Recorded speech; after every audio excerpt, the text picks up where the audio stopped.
Hello friends, welcome to రుచి వంటిల్లు. ఈరోజు మనం వంకాయ పచ్చడి చాలా టేస్టీగా చాలా సింపుల్గా ఎలా తయారు చేసుకోవాలో చూద్దాము. ఈ పచ్చడిని మనం వేడివేడి అన్నంలో నెయ్యి వేసుకొని తింటే చాలా బాగుంటుంది. ఇంకా దోశల్లో తినడానికి కూడా బాగుంటుంది. చాలా ఈజీగా చేసేసుకోవచ్చు. సో లేట్ చేయకుండా వీడియోలోకి వెళ్ళిపోదాం.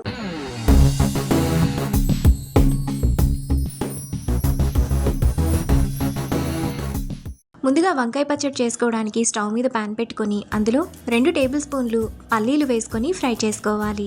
పల్లీలను మీడియం ఫ్లేమ్లో బాగా ఫ్రై చేసుకోవాలి.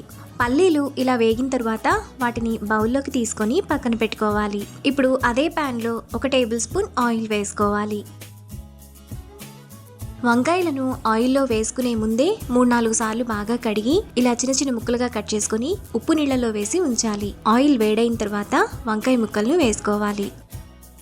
ఇప్పుడు 10 పచ్చిమిరపకాయలను వేసుకోవాలి. వంకాయ త్వరగా మగ్గడానికి కొద్దిగా ఉప్పు వేసుకొని వంకాయలను మీడియం టు హై ఫ్లేమ్లో బాగా ఫ్రై చేసుకోవాలి. వంకాయలు ఇలా బాగా వేగిన తర్వాత వాటిని ప్లేట్లోకి తీసుకొని పక్కన పెట్టుకోవాలి.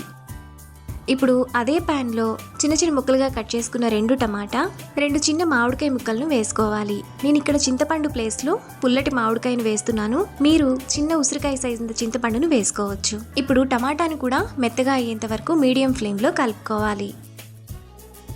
టమాటా ఇలా మెత్తగా ఉడికిన తర్వాత స్టవ్ ఆఫ్ చేసుకొని పక్కన పెట్టుకోవాలి. ఇప్పుడు మిక్సీ జార్లో ముందుగా ఫ్రై చేసుకున్న పల్లీలు వేసుకొని మెత్తటి పొడిలా మిక్సీ వేసుకోవాలి. పల్లీలను ఇలా వేసుకున్న తర్వాత అందులో ముందుగా ఫ్రై చేసుకున్న వంకాయ, పచ్చిమిరపకాయలు, టమాటా, దంచిన 7 వెల్లుల్లి రెప్పలు, 1 టీ స్పూన్ జీలకర్ర, సన్నగా తరిగిన పావు కట్ట కొత్తిమీర తరుగు, టేస్ట్కి తగినంత ఉప్పు వేసుకొని కొంచెం బరకగా మిక్సీ వేసుకోవాలి. వంకాయ పచ్చడిని ఇక్కడ చూపిస్తున్నట్టు మరీ పేస్ట్లా కాకుండా ఇలా కొంచెం బరకగా వేసుకుంటే టేస్ట్ బాగుంటుంది. ఇలా వేసుకున్న పచ్చడిని ఒక బౌల్లోకి తీసుకోవాలి.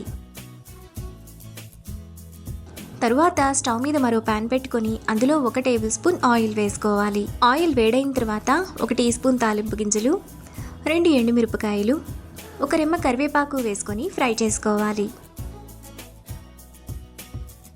తాలింపంతా వేగిన తర్వాత పచ్చడిలో వేసుకొని కలుపుకోవాలి. ఈ పచ్చడిని మనం ఫ్రిడ్జ్లో స్టోర్ చేసుకుంటే 5 రోజుల పాటు నిల్వ ఉంటుంది. ఈ వంకాయ పచ్చడి మనకు అన్నంలోకే కాకుండా దోశల్లోకి కూడా బాగుంటుంది.